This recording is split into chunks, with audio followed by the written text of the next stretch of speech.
係啊，Vincent，咁啊嚟緊咧就係2025年嘅立法會選舉，你知唔知邊日咧？呢一日得一日啫嘛。係係嚟緊嘅9月14號星期日啦。哦，犀利喎！咁啊嚟緊，你會係以咩標準去選你心目中嘅立法會議員咧？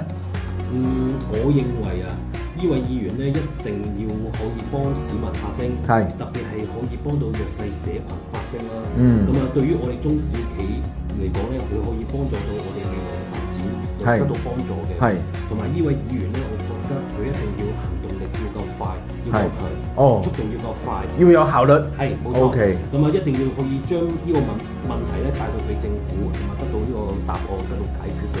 因為呢位議員咧係為我哋澳門特別行政區服務4年啦，係嘛，亦都係監督澳門特別行政區嘅施政啦，係嘛，所以咧我唔會求其，我會深思熟慮咁樣選。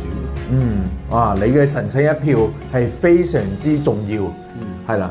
咁啊，你有冇透露下你會係投邊個咧？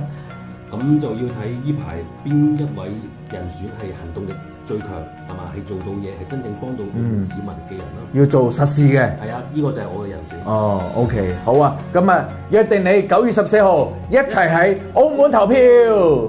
當你喺澳門身邊都有需要幫助嘅人，喺下面留言，我黃德來天 Sir會全力支援。記得點讚關注。